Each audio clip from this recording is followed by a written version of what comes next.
Welcome to the Adult Learning Hour at Westminster Presbyterian Church. My name is Matt Skinner. I serve as the Scholar for Adult Education here. And today we are doing a conversation that I am hosting with our guest preacher, the Reverend Dr. Margaret Aymer.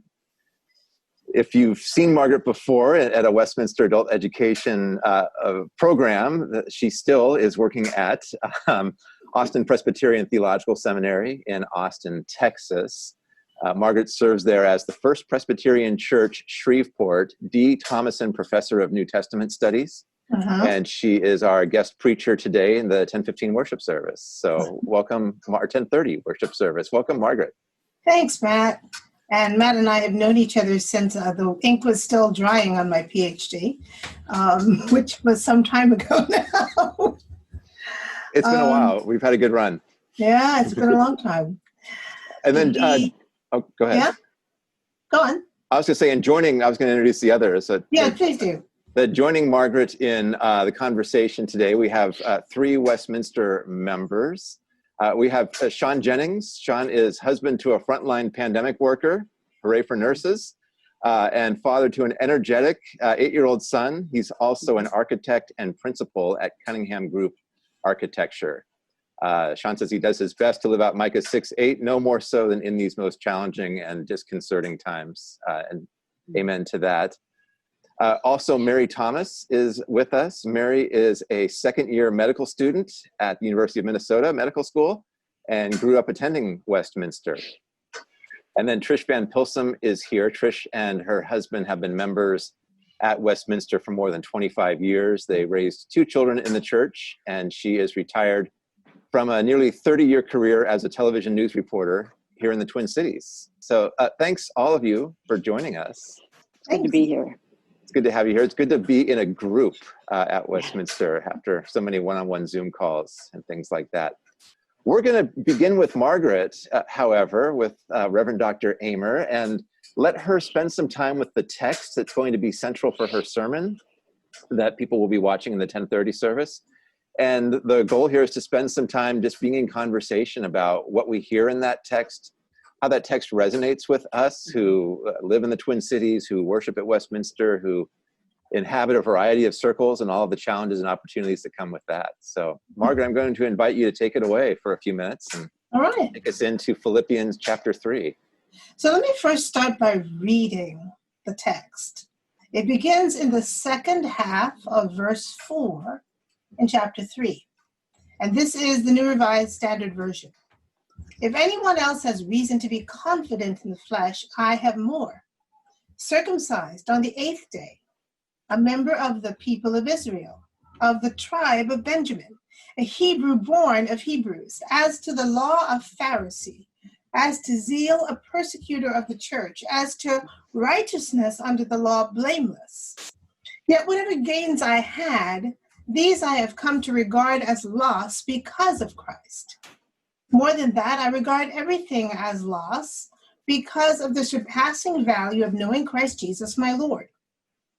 For his sake I have suffered the loss of all things, and I regard them as rubbish in order that I may gain Christ, and be found in him, not having a righteousness of my own that comes from the law, but one that comes through faith in Christ, the righteousness of God based on faith. I want to know Christ and the power of his resurrection and the sharing of his sufferings by becoming like him in his death, if somehow I may attain the resurrection from the dead. Not that I have already obtained this or have already reached the goal, but I press on to make it my own, because Christ Jesus has made me his own. Beloved, I do not consider that I have made it my own. But this one thing I do, forgetting what lies behind and straining forward to what lies ahead, I press on toward the goal for the prize of the heavenly call of God in Christ Jesus. So that's the text that is the lection or the epistle sec for World Communion Sunday. And I chose the text because I wanted to talk about culture on World Communion Sunday. I wanted to talk a little bit about what is the role of culture for us. But particularly, I wanted to look at what is the role of American culture, not so much what is the role of everybody else's culture. Because on World Communion Sunday, we often take a lot of time to talk about everybody else's culture. But I wanted us as Americans to reflect on culture and to maybe put ourselves in Paul's position. This is one of the 2 or 3 biographical statements Paul makes in his letters. This one is Paul basically giving you his CV, basically giving you his Jewish propers. This is how you know I'm a good Jew. Shia Cohen, who's a professor of Jewish history at Harvard, talks about different ways in which a person could be seen to be a Jew. Paul hits all of them, right? He is ethnically Jewish. He is born of a Jewish family, a Hebrew of Hebrews, tribe of Benjamin. He was raised to be Jewish. He was circumcised on the 8th day. And he's a practicing observant Jew. Shia Coleman notes that most of the time you could not tell a diaspora Jew from a diaspora Gentile by looks, by clothing, by occupation, by name. But Paul says he was a Pharisee, and the Pharisees tended to be visibly observant. And so he was the kind of Jew you could see coming, right? He was somebody who was very proud of his culture, very proud of his heritage, and holds that in high regard. And I think a lot of times when this text is read, the idea is that Paul no longer holds his Jewishness in high regard. He's just chucked all of that away. And I don't think that's what he means in this text. I don't think he's saying, I hate being a Jew now. I don't think he's saying, I don't ever want to be identified as a Jew again in my life. And I think that's a mistake we have made as Protestants over time. In fact, the entire book of Romans is in many ways an apology for Judaism, an apology for the Jews and why they may not have believed in Christ, but that they are still beloved by God. But I do think Paul is asking us to, or at least is trying himself to put his pride of self and pride of culture in right relationship with the cross, if that makes sense. He's trying to say, I have all of this rich heritage, but it is second to the cross. It is second to Christ. It is second to partaking in his suffering. It is second to being formed like him in death. It is second to maybe attaining the resurrection, straining for the upward call. And so you've got this wonderful back and forth. And he's writing to people that are not Jewish and who he is afraid might be pulled into a conversation that's going on in the church right at that time. The conversation in the church is, do you have to fully observe Torah in order to be a Christian? Do you have to be, like Paul, a fully observant Jew in order to be a Christian? Do you have to keep kosher? Do you have to observe Sabbath? Do you have to say all the prayers? Do you have to be circumcised? Do you have to be a Jew in order to be a Christian? And Paul is arguing that you don't, and that the Gentiles don't have to become like him in order to be part of the collective and part of the assembly. That the Philippians have other ways of being that, have other means into grace besides following Torah. So that's kind of the text in a nutshell. Other than that, we get this wonderful vision of how Paul sees himself, right? A Hebrew of Hebrews, according to the law, upright, blameless, is how it's sometimes translated. So that's kind of the text in a nutshell. It's part of a prison letter is what people usually think of in Philippians. It's a letter where Paul is writing to a church he adores. He's not mad at them in any way. He's encouraging them to become cruciform. He's encouraging them to pour themselves out. Earlier in Philippians, he has encouraged the Philippians to have the same mind that Christ has in him, that he has taken on the form of a slave. And because he has poured himself out, the kenosis is what we say in theology, the emptying of the Christ. Because of that, God has raised him up. So he's already been encouraging the Philippians not to try to exalt themselves, but to humble themselves and to become like the Christ. And now he is doing the same thing in chapter 3 that he has invited them to do in chapter 4, in chapter 2. And then in chapter 4, he's going to ask them to live well together, to be gentle to one another, and not to be anxious. So this whole piece is him writing from prison to a congregation he loves dearly, to encourage them that even though it looks like he has been put down by the Romans, he's in prison, he's being shamed by the wider society, not to see that as a bad thing, but to see him being remade into the image of Christ because of that. So that's kind of the book of Philippians in a nutshell. Yeah. Thanks, Margaret. So what do people hear in that right off the bat, that idea of holding on to one's culture, of also subjugating that to Christ, the idea of a kind of pride or connection to one's own heritage as well? Yeah, what I hear is that there is this great call for unity, to break down the barriers, but not a call for everybody to be the same. So I think that's really a powerful thing. But I think it's challenging for people to give up cultural norms and beliefs because they're so comfortable in them.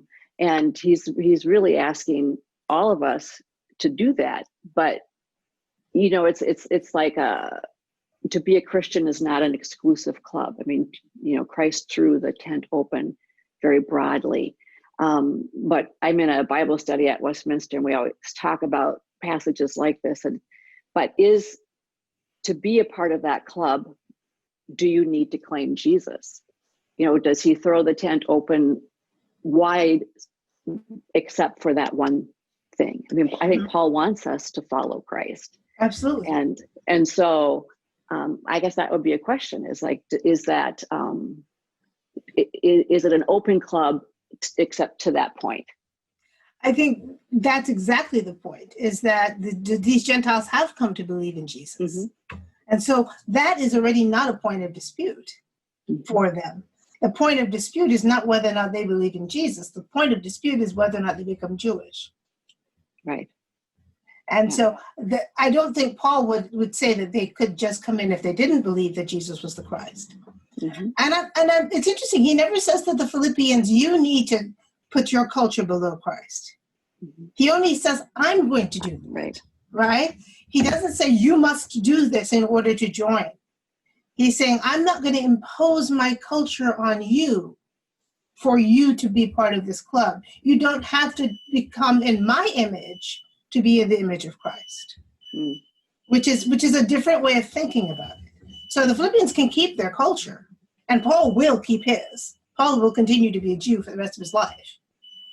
But insofar as that gets in the way of Christ, he chooses Christ over his culture, if that makes sense. Yeah. I mean, it seems like he's trying to eliminate the stumbling blocks that would keep people from coming together under Jesus. If you're hearing a beep, that's because my husband is cooking. He's setting off the fire alarm. Oh, I apologize. There's not much I can do about that because I can't go in there and stop it. So. We can't call the fire department. Yeah, don't worry. He's cooking. It'll be fine. We have very sensitive fire alarms and not a very good range hood. So, what are you thinking, Mary and Sean? This whole notion of you can have the highest of credentials and be able to kind of recite all of these qualifications as justification, but that is not enough and almost besides the point is a real powerful message, I think, in terms of understanding our faith and understanding that the things that we think sometimes are important or meaningful probably don't have the same level of resonance or importance that we ascribe to them. Right. So that's what I really take away from the passage, is this kind of this reminder of, you are there by faith, and It doesn't matter what your background is. And it doesn't matter what you've done. You're getting there by faith. You have to trust and believe in Jesus. That's right. Yeah, I really like that. I really like that reminder, Sean. Thank you. We don't have to be perfect, and we don't have to have a degree in anything in order to be Christian. So, something that this conversation made me think of was actually kind of an inverse relationship between culture and faith of that I feel in my life.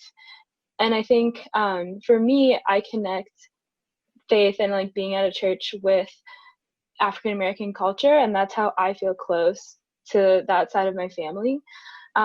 So in a way, I've never felt this like urge that Sean was talking about to be like really well practiced or well versed or just like have all the highest credentials, because it felt like churches always felt more like of a cultural thing, and a way to connect back to culture, also culture that I've lost or just not been as connected to because I don't live near extended family. Growing up, like going to public school, college, I was around a lot of folks who didn't grow up going to church. So really like being around family, especially extended family, and then just other Black communities in the Twin Cities and other places is kind of how I've come back to being like a person of faith, I guess. So it's interesting to, I guess think about that relationship in a different direction. Right, and I think the difference between what you're saying and I think what Paul is saying is that you would never say everybody needs to be a Black Christian in order to be a Christian, right? But what Paul is reacting to is people saying you have to take on all of Judaism to be a Christian, which makes a lot of sense if you think about it, because Jesus was Jewish and his followers were Jewish, and he quotes the law and he invokes the prophets, and this was a Jewish movement. What's radical is that since about the church in Antioch, you start having these Gentiles in, and the question is, how do these Gentiles fit in the puzzle? Paul happens to be of the opinion that these Gentiles fit in the puzzle, not because they are proximate to Judaism, not because they are following Judaism, not because they are becoming Jews or do become Jews, but because of what Jesus has done, that has broken up a boundary that in some ways shouldn't have been there, or was there but isn't there anymore because of what Christ has done. Ephesians takes it all the way there, that it has happened. Paul sees it being happening. So Pamela Eisenbaum argues that Paul needs the Gentiles to say Gentiles, because if the Gentiles become Jews, then there's nothing radical about the gospel. But Paul needs the Gentiles to keep who they are, so that it is radical that the Gentiles are coming to the God of Israel, so that it is a revelation of what God is doing, that God is inviting even the Gentiles into the covenant, even the Gentiles into salvation. If the Gentiles become Jews, then there's nothing radical. Gentiles are just becoming Jews. But when Gentiles then take on somebody else's identity and stop being Gentiles, then that miracle that Paul sees in the inbreaking of Christ goes away. That's really interesting. I mean, that is the good news. And I guess I had been thinking about this more narrowly, which is that, it's okay to hang on to our culture, and that belief in Christ is what unifies us. But the idea that it is a good thing and part of God's plan to bring in people of different cultures, I like that. It's interesting. Thank you. Yeah, I think that also sends a nice, maybe assimilationist is the wrong message or the wrong word, but kind of a good antidote to the assimilationist assumption that I think we make when we're inviting people into the church. And I think especially at Westminster now, we're thinking about how to invite new members in, like what the next kind of generation of folks, new members at Westminster is going to look like. It's saying in order for you to be a member at Westminster, in order for you to be a part of the Presbyterian Church, you don't need to shed your old culture, your old like way of being necessarily, and that's actually it's actually a bonus if you bring yourself along. Like we need you here, and we need your culture. And as you were saying, like it would be it would be almost not destructive, but as you're saying, like that's not the point if everyone just like becomes all the same culture. Like the point is that we need people who are as like Jews and Gentiles, and like, you know, all over the place. The person that comes to mind when I talk about this text is a student I had back at ITC, who was a Kenyan and who introduced himself as Stephen. And I said, Stephen is your given name? He said, no, Stephen is my Christian name. Mm. I said, really? He said, oh yeah, and he gave me his given name, which I have since forgotten. And I said, why is that not a Christian name? What makes Stephen a Christian name, but the name your parents gave you not a Christian name? And what had happened is the missionaries essentially had said, if we're going to baptize you, we're going to give you a name we can pronounce. Rather than trying to spread the gospel within the culture in which they were, and let the gospel speak good news to that culture as that culture. The missionary movement was to change the Christians into Americans or Europeans or whatever group it was that had evangelized him. You know, that's exactly the opposite of what Paul is wanting to do here. Interesting. Well, that's Mary. I think what you said is very helpful and hopeful to me, that you feel that Westminster is becoming to a greater degree a place that embraces different cultures, because there is a lot of uniformity in our church in terms of culture and race and economic status. And so I'm wondering, why do we think that churches have become so homogenous? Why was there this impulse not to just baptize people from different countries, but to Westernize or Americanize them? And why have we sort of fallen into all of these very uniform clusters of Christians? That's a bigger story than the text, I think, right? That's a history of the United States. Yeah. That then gets to the history of the I'm trying to find the right way I want to say this. It's the theft that the myth of whiteness has taken away from Europeans. We know of the theft of the myth of blackness. We're very well aware of this, right? We saw the verdict in the Breonna Taylor situation. We saw on a daily basis. We don't think very often of the theft of the myth of whiteness. The theft of culture and language and difference of all of these people that came from a very diverse European subcontinent, right? My husband is French, so he's not a German, he's not English, he's French, right? Where if you talk to a white American, they say, oh, I'm German or French or English or something. Not the same people, not the same people. They'll tell you in Europe, not the same people. But the myth of whiteness has robbed the richness of those cultures away in a way that Paul was not willing to do with the Gentiles, I don't think. He was not willing to take away the richness of being Philippian or being Galatian or being Corinthian. He wanted to take away some of the ethics of it, be clear. He was very, especially in Corinthians, he's very clear about what he thinks ethical norms should be and what they should not be. But not the culture of it, not the beingness of it. There's no need in even in following these norms to be something you're not. And what happens when the history of the United States is that myth of whiteness was part and parcel of how we thought about everything, not just church, but everything.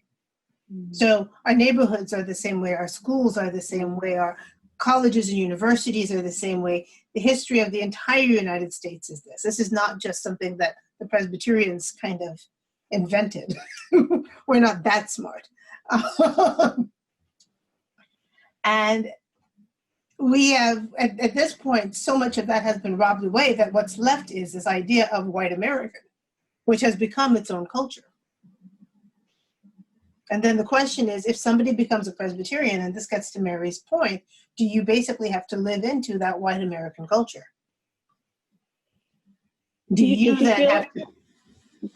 feel, Mary, that you had to, growing up in a largely white church? Yeah, I think it was a combination of, it's really hard to parse out what was church and what's school and what's, all these things. And of course, they're not all separate too, because like the same people were making decisions about where I was going to church and school. So I think. Hey, Mom and Dad. They know.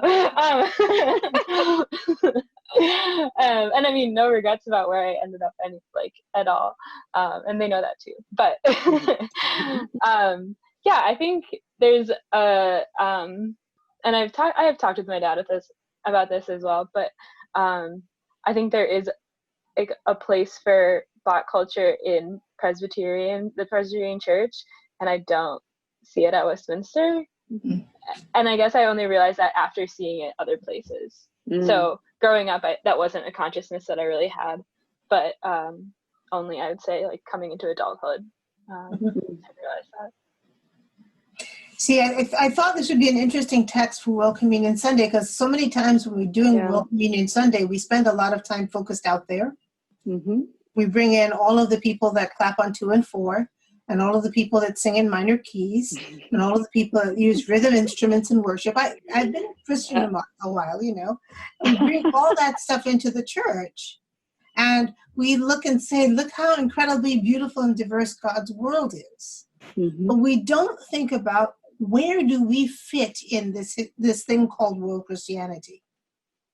And what is our relationship with our culture as Christians that are part of global Christianity? Mm-hmm. So if we see ourselves as Paul, what does it mean for us in interacting with our sisters and brothers around the world, or even across the block? Right? Mm-hmm. Even at the Black church down the road, even at the predominantly Latino church down the road, what is it like for us to subsume our culture to Christ? Not to just denigrate it completely and shed it and say it has no value at all. Not to claim that you are no longer that and pretend that you are something that you are not, as we have recently seen in the news from 2 or 3 professors. But what does it mean to say there's something more important than my culture? And I can understand, feel, believe, sense God moving in ways that don't require us to sing the Genevan Psalter. Not that the Presbyterian Church does much anymore, but in ways that do not require us to say debt and debtors, in ways that do not require us to sit still in rows, in ways that, in the ways that, and I'm a Presbyterian pastor. I get this. This is the way I was raised. I was raised in the British Methodist Church. You'll hear some of that in the sermon. So I was raised to be very English in worship. But that God is also at work in other places. And if we can subsume our culture to Christ, maybe we can be in relationship with others whose culture is not our own, without requiring them to first enter into our own culture. Mm-hmm. Maybe we can follow Paul's example and make our culture separate from Christ to some extent. Not that Christ can't speak to our culture or speak through our culture, but that ultimately Christ is not our culture. Now, we are not, as some of our politicians like to say, a Christian nation. This makes me wonder a lot about what Paul would say in today's time about where Christianity is and how it's gotten to where it is, and what level of challenge he would bring to us today, seeing what we've made of it and how we've allowed the things that divide us to create silos within the faith itself. That's a wonderful question, and it's hard to get into his mind because first century Jew couldn't possibly imagine our world on the one hand. On the other, at least one thing I think about what Paul would wonder and invite us to wonder is, are we wedded to this present age? Or have we become Roman? Do we see ourselves as separate from the powers that be? Do we honestly see the powers and principalities of this world writ large, not any particular governing party, not any particular government, but do we see the forces that are in charge in this globe as largely positive? And if so, why? And are we cruciform? Are we willing to take on Christ? Are we willing to take on Christ, willing to empty Christ's self for the world? Are we willing to take that on ourselves? Or have we become so comfortable in who we are, in our power, in our privilege in the society that we'd much rather be the Romans? And it's always a challenge. I mean, you're talking to a full professor here, so guilty as charged. I'm part of the system. But I think Paul would challenge that. Where do we stand on this?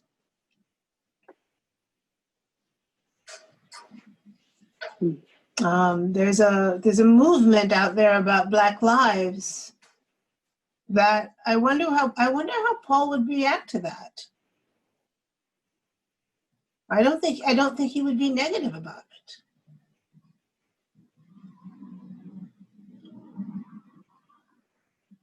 I don't think he would.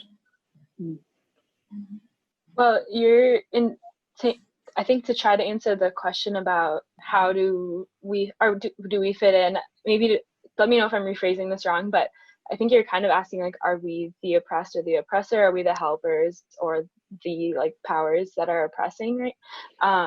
And I see it as an issue of perception, I think, and it's something that I have just learned to compartmentalize growing up. There was the part of me that grew up at Westminster and learned what Christianity was there, and there's the part that was 75% of my life or more, where everyone that is every person that's Christian in the US is lumped into one culture, and that's Christian culture that's used as a club to take rights away from everyone, and so trying to synthesize those two and has been I've made my peace with that, right? I know what I believe, and I know the community that I was raised in, and what I was taught to do, and I feel I was taught to be the helper, and that we are not in league with those in power who are oppressing, but in some serious ways we are I think we as the church in the US, as a Presbyterian church maybe, and as Westminster, even on a local level, are seen both as sometimes as helpers, but also as part of the part of the elite, part of the ruling class that can make decisions, is making decisions, and so I guess the short answer is who depends on who you're asking, maybe, and it's taken a lot of self reflection and to think about the different ways I see myself as a member of the church, and the way that other people might see me, and the community that I'm a part of. Well, I think that's interesting. I think that the text asks us to really think about what does it mean to be Christian, how to live in a way that, follows Christ. And what I think with respect to what that means with what Mary's talking about is that, are we really truly dying to ourselves, and allowing us to care about other people so deeply, that our own interest and culture is not as important as that care and that love and our following Jesus.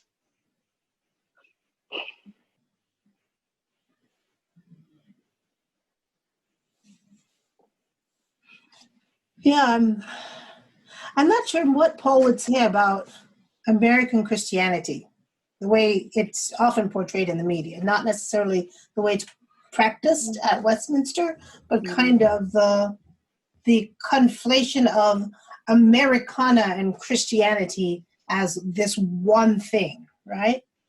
And the other reason this text came up for me is I remember going to the Dominican Republic with the Presbyterian Church for a meeting, and we went to church in the Dominican Republic, and all of the songs were U.S. American praise songs in Spanish. The reason that hit me is I grew up in the Caribbean in the 70s. I was born in Barbados, but my family is Jamaican and Antiguan.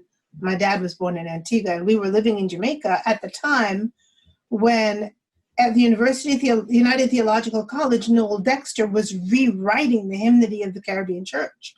He was literally creating in the 70s songs and hymns that would define Caribbean Christianity. He was indigenizing the music. He was taking reggae and calypso and ska and all of the different art forms that are indigenous to the majority Black people of the Caribbean, and taking the words of faith and putting them in those rhythms and in those dialects. So it was heartbreaking to go to the Dominican Republic and see that for them, Christianity had become a Spanish translation of American Christianity. And so this again gets me to like this World Communion Sunday, and what does it mean for us as American Christians, where most of the Bibles in the world are produced, where most of the Christian music in the world is produced. We send huge numbers of missionaries all over the world. What are we remaking people into? Are we trying to turn folks into ourselves, or are we willing to take who we are and subsume it under the cross and let the cross determine what we do rather than our culture? Do we make people Christian? Can we name people Christian who don't do it the way we do it? Yeah. I have a question to interject here. Do we have models? Do we have models for that? Like, Paul seems at a loss for words in terms of describing exactly what it looks like. I can sign on to the ideal. I kind of wonder, is there anything out there in the church's history, in certain churches, or even in the broader culture that gives us a pattern to follow, or at least something to emulate here? I honestly don't know the answer. This is a question I have no idea what the answer to it is. Well, I sure don't either. I think one of the places we look is to the words and the statements and the music and of the global South, the churches of the global South, but we go as learners. We don't go as teachers. We go to be taught and to receive and to trust that there's a richness there. When I took my students to Cuba, thanks a lot to Tim Hart Anderson for helping me negotiate that first trip with my students. I told them, you're not here to do missions. Mm-hmm. You're here to learn how to do church. You are here as students. They are your teachers, not the other way around.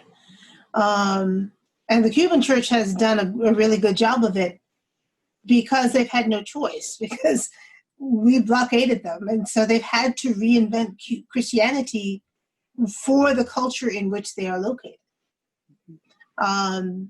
There are other churches that have too, and it's. I'm not entirely sure the answer to your question, Matthew, except being in community with other Christians as learners and not as teachers. Being willing to read the confessions of the Global South as learners rather than teachers. Asking what is it they're seeing, and why is it they're saying this? Or where is this coming from, rather than assuming that we have all the answers. And I think when we do go to visit our global partners, we're very good about that. I mean, I think we do very much go to be in relationship with our partners and not to be missionaries or teachers. But it seems like, you know, you've also talked about the importance of doing that kind of work here at home.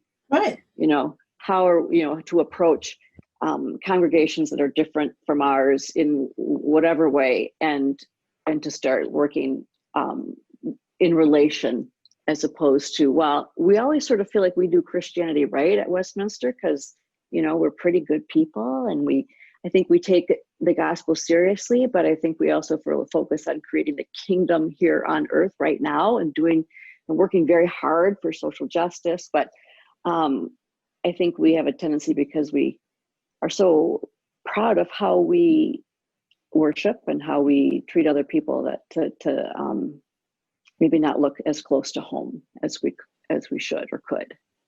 Does that make sense? Yeah, that makes sense to me. And you just said something that I was thinking kind of on the other side of that is the humility piece. Mm-hmm. And being able to approach opportunity and situations with that sense of humility instead of with the answer or what you think the answer might be, which I think is, you know, it's probably a natural tendency for folks to they see a problem and they want to try and help solve it. And sometimes they don't even really understand what the problem is. And I think similarly with being a Christian, it's that you have to be almost proactive in your own life of reminding yourself you don't have all the answers and you are there by faith alone. And you shouldn't be too certain in your stance because you don't really know. And you have to be comfortable in that uncertainty. You can be certain of your faith, and then it falls apart very quickly after that, right? So. And you can be certain of this: God is always going to be pulling us forward, always going to be pulling us onward. It's the story of Peter in Acts 10, when he comes to the realization that Cornelius is actually called by God, and he actually can go in there and he actually can baptize this Gentile. You know, it's the argument in Acts 15 that there is a gospel to churches that don't look like us, don't act like us, don't practice like us, aren't observant like us, but God is still moving there. And so in many ways, it's a trust behind the humility is a trust that God is bigger than we are. Right. Good. Yeah. Right? That God has more in mind than we can possibly imagine. And God is so much bigger than we are. That we can't possibly fully understand what it is to be Christian on our own, in our own building, in our own culture, in our own church. And I think both Pentecost and World Communion Sunday serve to remind us that we are but one point in a very long history of Christianity, where God has been active and faithful, and God will continue to be active and faithful in languages we don't speak, in cultures we don't understand. And it is not our job to impose ourselves and remake those cultures in our image. And that's the struggle, though, isn't it? I mean, there's a lot of discomfort in not knowing and not feeling like you understand or you belong or you have an answer.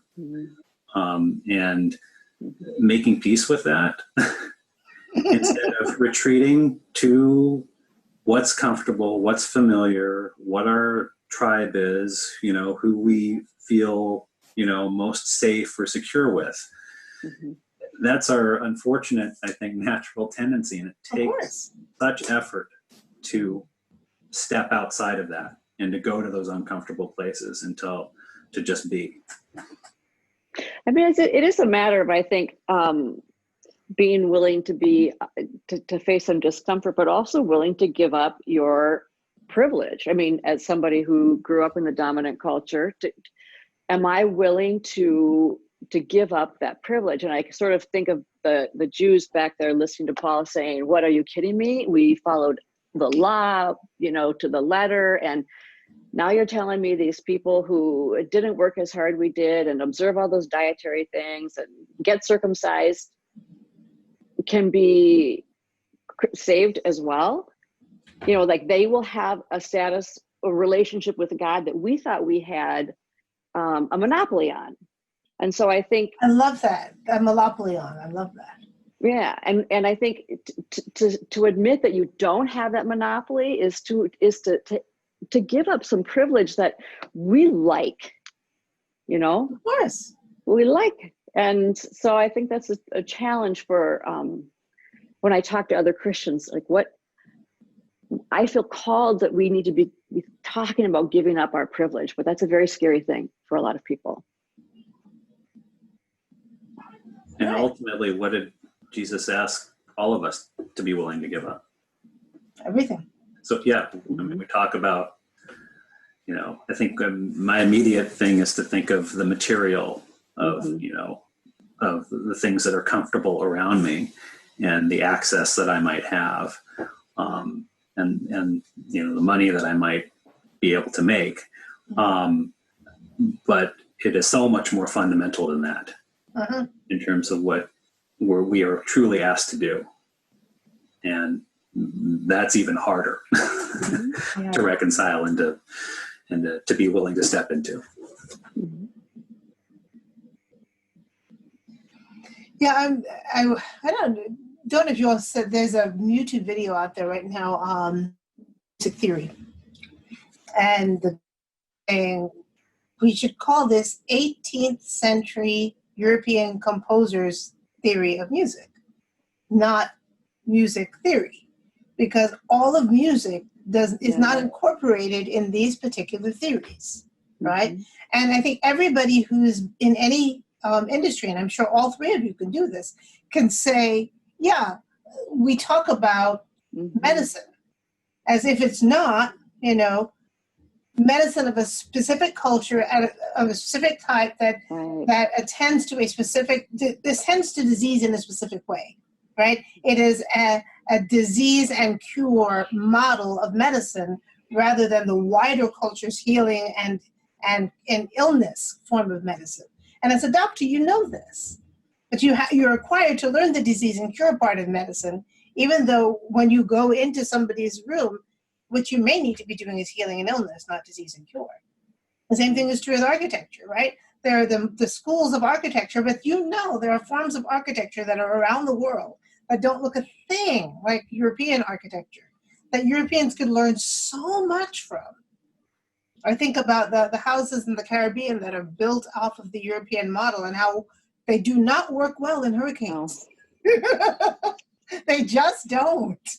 Whereas the ones that are built to catch the trade winds and to sway with the breeze withstand hurricanes so much better because people knew what they were doing. But we rebuild them in that image. If in Austin we were building houses not like Europeans but like the Indians that were here first, we probably wouldn't need as much air conditioning, right? Because they knew how to build houses for heat. Or how was the story told, Trish? You were a reporter for years. I know. And right? So there is a way to tell a story in the West, which is an entirely different way than to tell a story in other cultures. And from a white perspective, for sure, almost all the time. Well, the same thing is true with the gospel. Yeah, and I think these are really great tangible metaphors or analogies for how to do faith. If you really stop and think, how have we been doing faith? Has it been exclusive? And I think that was a really great insight. Thank you for that. Yeah, so if we're thinking about World Communion Sunday, rather than looking at all of the things out there as if we're going on our imaginary plane ride around the globe, and all of us are dying to get back and go traveling, right? So rather than taking our imaginary plane ride, this is also an invitation to stop and say, who are we as part of this imaginary plane ride? Because the lie is that we have no culture. The lie is that we have nothing to give, that all of those people out there are the different ones and we are not. But that is a lie that comes from our own location. Yeah. I really like that you brought in people's professions into this, Margaret, and talked about that and how that works in terms of having a broader view. I'm also struck by Sean's earlier comment about humility, that we also on this screen represent a bunch of professions where you have to do your job well or people are going to die. Right. Probably not the case so much with New Testament scholars, but certainly with an architect and with a physician and a journalist, right? If you haven't done your job well, really bad things can happen. And so there's a, when that idea of, whether it's perfectionism or just this idea of accountability becomes so strong, I can see how humility can easily get kind of pushed out the door in certain communities, depending upon how people think and what kind of professional responsibilities they have. Well, first, Matt, I want you to know that I feel as though my eternal soul does rest in your hands. So I don't want you to minimize your impact on people's lives. Actually. Well, I know that I have a profession that easily discounts humility as well. But that's yes, that's not because of public pressure. That's because of just Yes, we do. Yes, we do. We have about. I was going to say we have about 5 minutes to go. So if people have an insight or a question that's burning inside of them, this is the time. But I cut you off, Trish. I apologize. I was just going to say, I think we are taught that we need to achieve, and that the more we do, the more we accomplish, and the better we are. And I think we need to step back from that, or at least I need to step back. And that it's not about me. It's about God and how God will work through me. And I'm not in control, even though I want to be. Yeah, I think this conversation in general has made me think of the act of decolonizing your mind and like decolonizing your practices. And it's brought kind of this focus on how can we decolonize the church in America, maybe at large, but the church like Westminster, how can we decolonize our practices? And I really appreciate the connection to, professional life too, because that's where a lot of us spend most of our time, and where we have the chance to live our values. And I definitely feel that in medical education, as I have to keep in the back of my mind that as I'm learning things, I'm also not specifically not learning other things. I'm learning things a certain way. And I'm not only learning concrete information, but I'm also learning a way to be an authority figure that is very colonial, and a way to value my own knowledge over other knowledges. And so that's something that I'm always trying to keep in the back of my mind. And how can we as Westminster and how can we as Christians also do that same thing is something I'm going to sit with after this for sure. Right. Super well put. Yeah, really well put, Mary.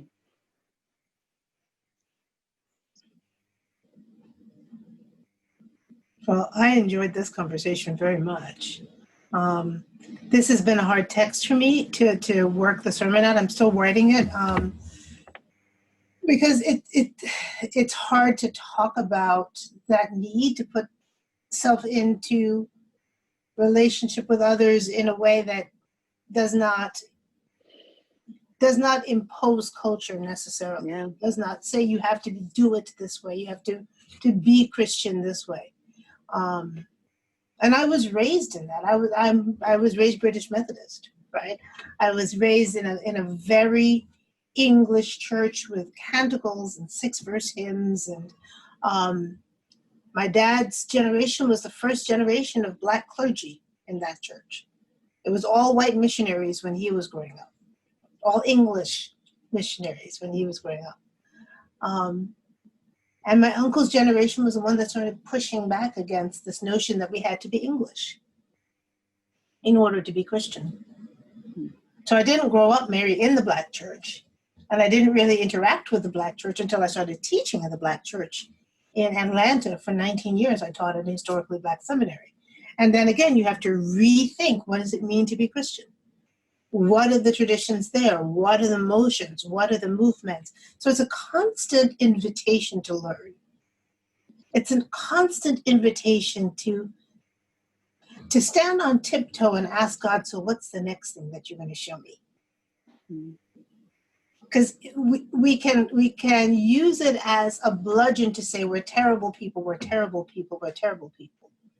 Or we can say, God, you got this amazing adventure ahead of me. What's next? Margaret, I want to thank you. I think on behalf of all of us in this Zoom conversation, but also for the wider church that this tries to represent. And I'm sure you've triggered some insights. I'm sure all four of you have triggered insights in people watching. So I want to say thank you for that, and say I look forward to hearing your sermon. Thank you. See you I look Sunday. forward to getting it written. Well, by the time this is viewed, it'll all be in the can, as they say, right? So there you go. Yeah. All right. Indeed.